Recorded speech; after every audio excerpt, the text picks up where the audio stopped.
Hey, Wally! Well, well, well, look what the surf washed ashore. It's Guybrush Threepwood. Nice to see you again too, Wally. Whatever your last name is. I spent years in therapy getting over being burned, blinded, blown up, abandoned, and marooned because of you.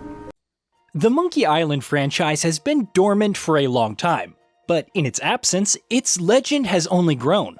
A standard bearer for all point-and-click adventure games, the classic series has aged amazingly well, with everything from its consistently sharp writing and absurd yet delightful sense of humor to its satisfying puzzle-solving loop, and endearing cast of characters contributing to its unwavering legacy. Marking the series' return to the limelight for the first time in years, Return to Monkey Island is a significant milestone. But doubly so, of course, because it also brings back series creator Ron Gilbert into the mix. Alongside series veterans like writer David Grossman, voice actors Dominic Armato and Alexandra Boyd, composers Michael Land, Peter McConnell, and Clint Bajakin, and others. Gilbert leads a dream team of returning talent, and with this game, together they prove with stellar results that the charms of Monkey Island truly are timeless. While the franchise has surely delivered some excellent content even in the absence of some of the leading talent, most notably Gilbert himself, Return to Monkey Island feels like a return to form, an authentic experience that tugs the nostalgia bone perfectly, while also ensuring that it doesn't rely on that one element too much.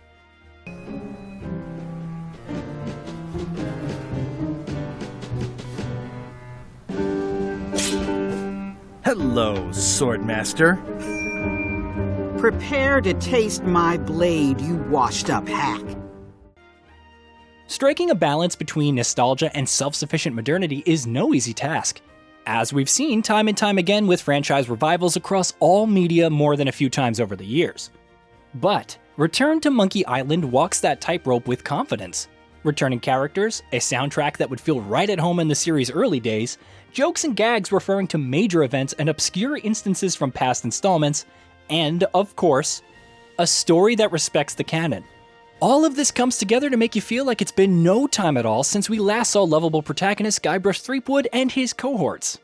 At the same time, the game knows that it cannot simply bring over the Monkey Island formula as is and expect it to work in today's day and age as well as it did in the 90s. And that's not just because point-and-click adventure games have severely diminished in popularity since then.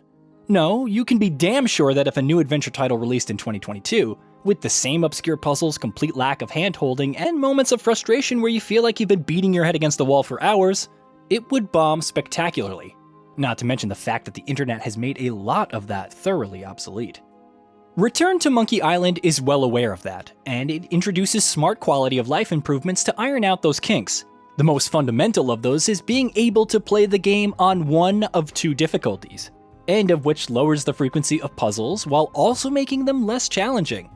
Then there's the hint book, which will dull out, well, hints that are just vague enough to not spell out everything you need to do at any given time, while also being genuinely helpful. These hints are presented to you one after the other, so if you feel that the hint you're currently looking at is enough to prod you in the right direction, you can choose not to look for any further help.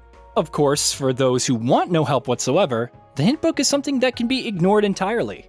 At any time, you can access a to-do list in your inventory, which handedly and succinctly lists out your current objectives, and given just how many objectives you're juggling at any given time more often than not in these games, being able to keep track of them in a simple and effective manner is a huge boost.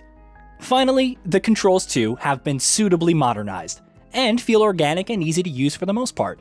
Playing on the Switch, I did find using button inputs a little unwieldy for my taste at times, but this is a point-and-click adventure game. And the Switch has a touchscreen, so there's an easy solution to the problem right there, that Return to Monkey Island obviously makes use of. The meat and potatoes of the gameplay experience, as you'd expect, centers entirely around solving puzzles, which takes many forms, from figuring out what items you need, where and how to get them, which of them to combine together, and where and when to use them, and often, what order to use them in. As you'd expect, the quality of the puzzles themselves are top-notch. Even with all of the new helpful additions mentioned above, Return to Monkey Island's puzzles are clever and challenging, and they mingle with the game's humor, writing, and storytelling in consistently excellent ways. Finally, solving a devilishly tricky puzzle remains as immensely satisfying as ever as well. Some puzzle types do get repeated more often than I'd like, and at times there's a bit too much backtracking involved. but these are minor issues in the grand scheme of things. And, of course, alongside those puzzles, the heart and soul of any Monkey Island game is the story, and the way that it's told, which is another area where Return to Monkey Island is a rousing success. It serves as a sequel to Monkey Island 2, LeChuck's Revenge, and at its core, it very much plays to the years-long obsession series fans have had over its ambiguous ending and the fabled secret of Monkey Island. But it also doesn't retcon games that released afterward. The way that it structures its story to do those things and how it makes those two seemingly unmatchable puzzle pieces fit together is consistently impressive.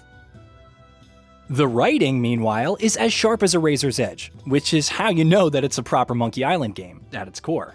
The self-referential nostalgia, the chuckle-worthy and heartwarming interactions between series mainstay characters, the laugh-out-loud jokes, the increasingly absurd twists and turns, all of it is pulled off immaculately.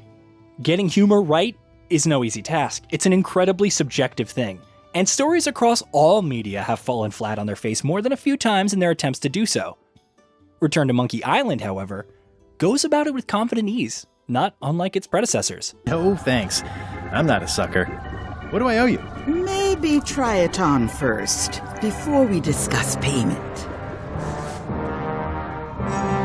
Well, how do I look? Ah! What the heck? I look like a zombie!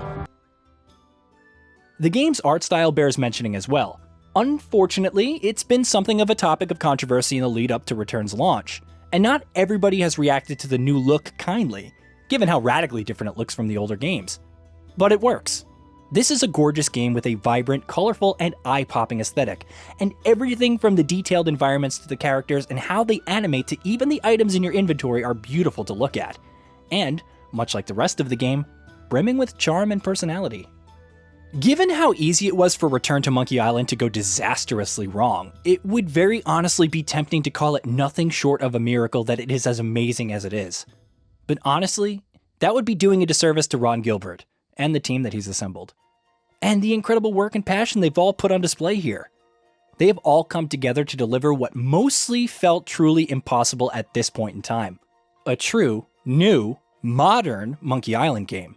One that is so convincing at recreating the heights of the series' heyday, it feels like that heyday never ended. Hey, did you know that we at Gaming Bolt upload new videos every day? Stick around, drop a like, subscribe, hit that bell, and let us know what kind of content you'd like to see in the future with a comment below. And be sure to check out our new channel, GB Plays.